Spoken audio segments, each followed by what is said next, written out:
You know, we have been sold a bill of goods in business. And I've been in business my entire career since I was 16 and started working at Shoppers Drug Mart.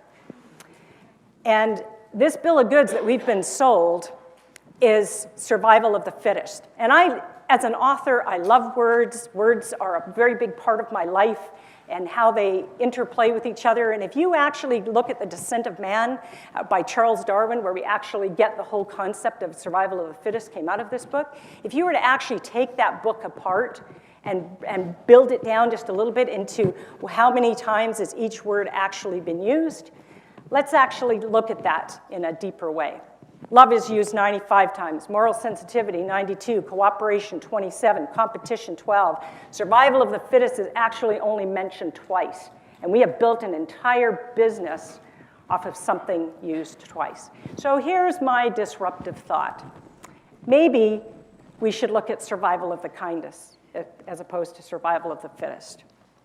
Because there's no evidence that shows up there that survival of the fittest is exactly what's going to make us. And we also know that if you look at the deeper part of kindness and the science of it, and I work at these kindness and compassion movements at a global level, and the research that's coming out is absolutely profound of what's going on out there under this topic. This is not a light and fluffy topic by any stretch. We have got everyone from Harvard, Stanford, CCARE, Berkeley, everybody who's anybody is actually studying these topics because we realize that they are so wrapped up in our DNA and who we actually are. And I'm not going to read this list to you, but I do want you to take a real fast glance at it.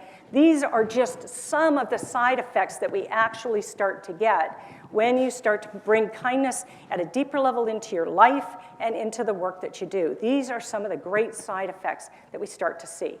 So let me take all of that meta-research that's out there, and I'm going to distill it down to 3 simple areas that you can take a look at, looking at kindness and what it comes down to. What it actually comes down to is it builds individual and team resilience, which we're going to talk a little bit around a bit in a few minutes. And that resilience becomes crucial, and kindness is actually one of those foundation pieces that brings us to become more resilient, and teams are. Do you know that some of the research is showing that only 37% of employees on any given day say that they have someone to share their pain with at work? 37%. And we go to work every day parking part of who we are in the parking lot. It increases our optimism level, which we're going to talk about as well.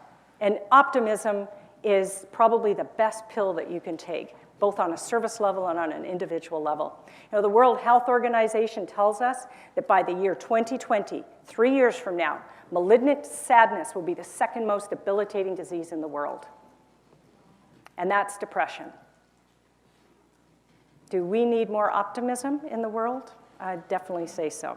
It also creates a deeper sense of belonging, and so that belonging is how do you belong to a deeper community, and what does that look like? When people feel that they are safe, when people know that they matter, and people know that they belong, that sense of community starts to actually grow.